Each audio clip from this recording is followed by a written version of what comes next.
The mind-body problem is still dogging science and philosophy.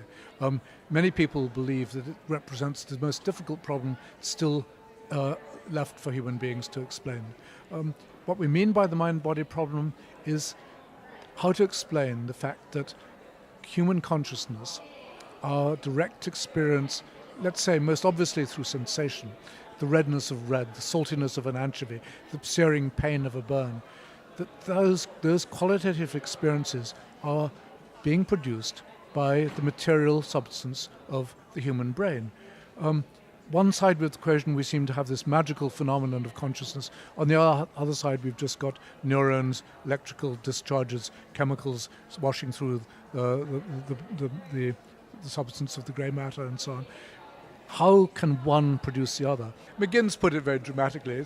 The problem isn't just a difficult one of getting wine from water. No, in the case of consciousness, it's as if we're getting numbers from biscuits or ethics from rhubarb. One thing doesn't seem right even as a potential material for producing the other. Now, that is clearly a very major problem, and I don't say that we've solved it. But there are philosophers who clearly have a deep investment in believing that the problem can't be solved, that it's forever going to be beyond the scope of human rationality to explain away this miracle of consciousness. I think this is very significant that people are so worried by the possibility that there might be a solution to it. Because as I've gone to argue in works written after A History of the Mind, though it's present also towards the end of that book, I think one of the chief functions of sensory consciousness is in fact to impress us with its out-of-the-world qualities, to make us believe that we are the hosts to a phenomenon that is beyond science, is beyond matter, that we are, in a sense, walking miracles. It makes us feel different about ourselves. It makes us feel different about other people to whom we also attribute these miraculous powers.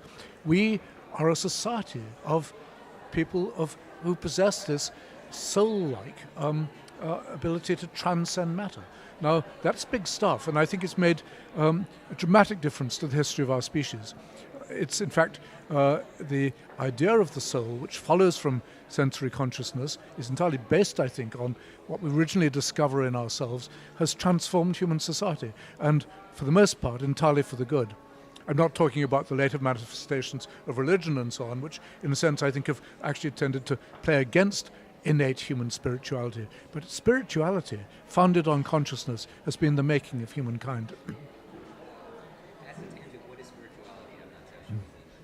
What I mean is the belief which we all have and which we discover out of our own experience from childhood onwards, that we are the centers of an extraordinary, private, inexplicable phenomenon, which is what we call consciousness. Every day we open our eyes to a new world, the dawn, the singing of the birds, the feel of the sheets, the smell of the coffee. What's that? That's a new universe we're entering, made within ourselves, unshareable, though we hope and believe that other people have something like that going on in them too. And the idea that we are, as I might put it, kind of focal singularities within the universe. Singularity of consciousness makes us feel quite differently about ourselves than we would if we were robots who just simply had understanding and cognition and so on.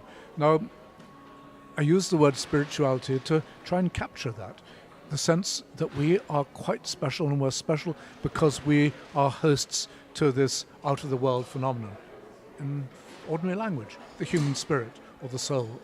I think that humans are profoundly individualist. I mean, and it's one of their most important psychological traits, that they discover the importance of themselves through the experience of private experiences which they can glory in, they can develop, they can bring on and feed in all sorts of ways, but which in the end are a bubble of consciousness which no one else can enter. Now, that's a strange and almost scary thought, that we are so private as we actually are. But it gives us a sense of our own status, which is transforming. If we've got something like that inside our heads, something like that to develop and nourish and hang on to till death and beyond death, if we can begin to believe in that, it changes our sense of who we are. And of course, most importantly, it changes our sense of who other people are, because we can't but assume and believe that others are also sharing in this extraordinary phenomenon. We don't, of course, only attribute it to other human beings. We attribute it to animals, and and if we want to, we can go on attributing it to plants or to mountains or to gods, for that matter.